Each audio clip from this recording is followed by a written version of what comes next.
O joanete ou hallux valgo, ele é um desvio que acontece entre a articulação do dedão do seu pé, a gente chama esse dedão de hallux, e o primeiro metatarso, que é o osso que vem antes do dedão do pé e que articula com ele. Devido a um desalinhamento nessa articulação, nós podemos ter uma inflamação e, em casos mais graves, até um crescimento ósseo. Eu sou o Dr. Kelvin Juan e nesse vídeo você vai aprender 3 exercícios simples e fáceis para o famoso joanete. E olha só, qualquer pessoa pode fazer esses exercícios em casa para melhorar esse problema. Então não se esquece, deixe o seu joinha, inscreva-se no canal e comenta aqui embaixo de qual cidade você está assistindo esse vídeo. Tô curioso para saber onde esse vídeo já chegou. Olha só, eu separei os 6 principais fatores de risco para o joanete. Os 3 primeiros são fatores que você nasce com eles, e os outros 3 são fatores que você está trazendo para a sua vida por conta de maus hábitos, então preste atenção que nesses 3 últimos a gente consegue fazer algumas mudanças para melhorar esse problema. O primeiro fator é o fator hereditário. 83% de todos os pacientes com joanete tem alguma pessoa com joanete na família, e geralmente essa pessoa é uma mulher. O que leva então para o nosso segundo fator de risco, o fator ser mulher. A grande maioria dos pacientes que têm joanete são do sexo feminino. Comenta aqui embaixo se você conhece alguém, a sua mãe, a sua avó, a sua tia que tem o joanete. O terceiro fator de risco é o tipo do seu pé. Existem vários tipos de pé, mas os 3 principais eu vou falar para você agora e o seu pode ser um deles. O primeiro tipo de pé é o pé egípcio. Como que é o pé egípcio? O pé egípcio ele é aquele que o dedão do pé ele é maior do que todos os outros dedos. A grande maioria dos pacientes que chegam no consultório com joanetes são pacientes que têm o pé egípcio. Um outro tipo de pé é o pé grego. O pé grego é aquele onde o segundo dedo ele é maior do que todos os outros dedos. Inclusive, ele é maior do que o dedão. Nesse tipo de pé, os pacientes podem sim apresentar joanete, mas esse é o tipo de pé que a minoria dos pacientes tem o joanete. E o terceiro tipo de pé são os pés romanos, que é o tipo de pé que eu tenho. Esse também é um tipo de pé que não tem tanto fator de risco para o joanete e realmente é o pé egípcio, o tipo de pé onde mais chegam pacientes no consultório com joanete. Então dá uma olhadinha aqui nos tipos de pé e comenta aqui embaixo, coloca aqui nos comentários qual que é o seu tipo de pé. Se você tem o pé egípcio, pé romano ou pé grego. Comenta aqui embaixo que eu quero saber e procure nos comentários também se você encontra alguma pessoa que tem o pé que nem o seu. Se você encontrar algum comentário com o mesmo tipo de pé, deixa seu like nesse comentário. Porque agora nós chegamos nos outros 3 fatores de risco para o joanete que são fatores por hábito. Então, nesses você consegue mudar para a gente melhorar essa situação do seu joanete. Então vem comigo. O quarto fator são calçados inadequados. Mas doutor, quais são os calçados inadequados? São aqueles calçados principalmente que têm o bico fino. Mas o que esse tipo de calçado faz? Ele puxa a articulação do dedão para dentro. Ele espreme todos os dedos, mas o dedão é o que mais vai sofrer com isso.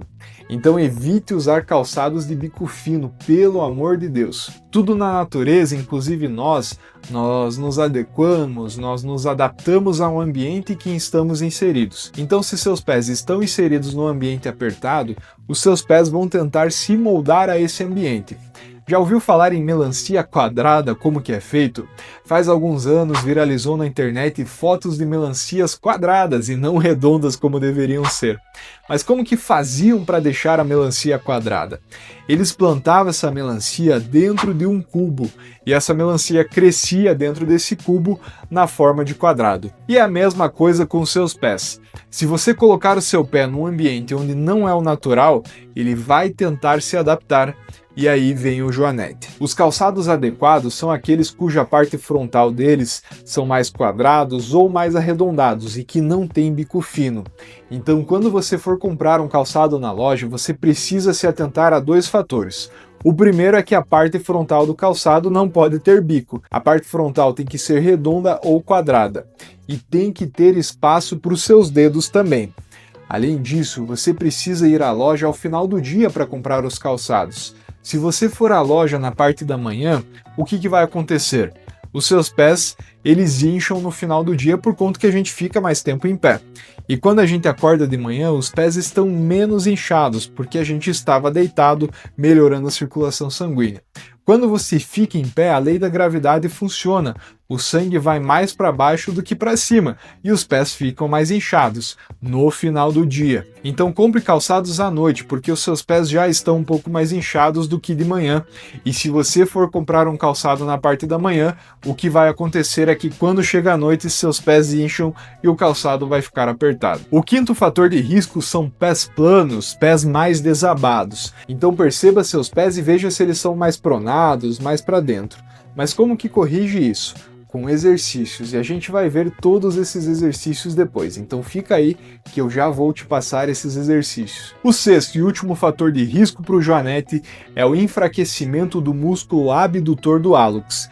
Esse músculo é fundamental no tratamento, porque a sua função é abrir o dedão, ou seja, empurrar o dedão para fora, realizando um movimento que nós chamamos de abdução. Só que existe um detalhe importante, nós temos dois outros músculos chamados de adutores do hálux.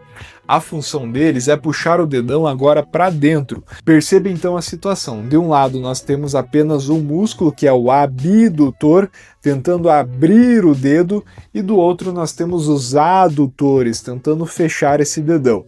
Para entender melhor, pense num cabo de guerra. Se você está sozinho de um lado e do outro lado tem duas pessoas, quem é que tem mais chance de vencer? Depende.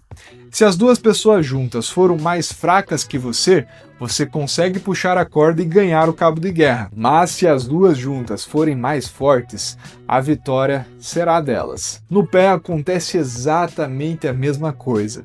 Se os dois músculos adutores, aqueles que empurram o dedão para dentro, eles forem mais fortes que o abdutor, eles ganham essa batalha e o dedão ele vai se desviando para dentro, formando o joanete. Mas se o abdutor do hálux for fortalecido com os exercícios que eu vou te mostrar, ele pode vencer essa disputa, realinhando a articulação e ajudando no tratamento. Por isso que fortalecer o abdutor do hálux é essencial para combater o joanete. Vale lembrar que o joanete é um problema que evolui e na medicina evoluir não significa melhorar sozinho. Pelo contrário, se o joanete não for tratado, ele tende a piorar. Em estágios avançados, muitas vezes a única solução é a cirurgia. Então, se o seu joanete ainda está no início, este é o momento de agir. Faça os exercícios diariamente em casa para fortalecer o músculo abdutor. Mas atenção! Esse vídeo não substitui uma consulta com um especialista. Se ao fazer esses exercícios você sentir dor ou desconforto, procure um profissional da saúde de confiança. Se for eu esse profissional, a minha agenda está aberta e para agendar uma consulta comigo é só clicar no primeiro link da descrição desse vídeo. Você pode agendar presencialmente se você for da minha cidade, que é Curitiba, mas se você for de qualquer outro lugar do Brasil ou do mundo, você pode contar comigo também através de uma teleconsulta, uma consulta online por videochamada. Vamos então aos exercícios. Para você fazer os exercícios, você vai precisar de uma bolinha. Essa bolinha ela pode ser uma bolinha de tênis. Se você não tiver uma bolinha de tênis, você pode usar uma bolinha onde o tamanho e a rigidez tenham semelhança com uma bolinha de tênis. Além da bolinha, você vai precisar de um elástico. Então, vamos aos exercícios. Exercício número 1. O primeiro exercício é para liberar a fáscia plantar. Coloque uma bolinha no chão, pise sobre ela e apoie o peso do seu corpo. Em seguida, deslize o pé para frente e para trás, levando cerca de 5 segundos para ir e 5 segundos para voltar. Se você fizer muito rápido, isso pode ser mais agressivo para os seus pés. Por isso, faça devagar e continue o movimento até sentir que todos os tecidos moles da sola do pé e fáscia plantar estão mais relaxados. Isso ajuda a soltar os tecidos moles do seu pé, melhorando principalmente aquela dor e rigidez causada pelo joanete. Exercício número 2. Agora vamos para o trabalho com o elástico. Isso vai fazer com que ative o músculo abdutor do hálux, fundamental no combate ao joanete, e para isso você precisa abrir bem todos os dedos do pé, afastando principalmente o dedão enquanto pisa no elástico. O joanete acontece quando os dedos, especialmente o dedão, ficam mais fechados. Por isso, precisamos estimular esse movimento de abertura. Pise sobre o elástico mantendo seu dedão afastado dos outros dedos. Com os dedos ainda abertos, faça a segunda parte do exercício. Suba na ponta dos pés e depois desça lentamente. Isso deve ser feito em 3 séries de 10 repetições. Esse movimento fortalece não apenas o abdutor do hálux, mas também o flexor do hálux e o tibial posterior, músculos muito importantes para prevenir e tratar o joanete. Por fim, você deve estimular o abdutor do hálux. Para isso, apenas faça esse movimento de abrir e fechar, tentando separar o dedão do segundo dedo por 3 séries de 10 repetições. Pratique esses exercícios todos os dias para fortalecer a musculatura e proteger o seu pé. Esses exercícios foram preparados com muito carinho para ajudar no combate ao joanete. Mas lembre-se que se você sentir dor ou desconforto, você procura um profissional de saúde de sua confiança. E se esse conteúdo te ajudou, deixe seu joinha, inscreva-se no canal, ative o sininho de notificações e compartilhe com alguém que também tem um joanete. Você pode ajudar essa pessoa a evitar uma cirurgia no futuro. E se você quiser saber qual o melhor calçado que eu indico para quem tem o joanete, eu revelo esses calçados nesse vídeo aqui. Para você assistir é só clicar aqui e não se esqueça, mais movimento é igual a menos dor.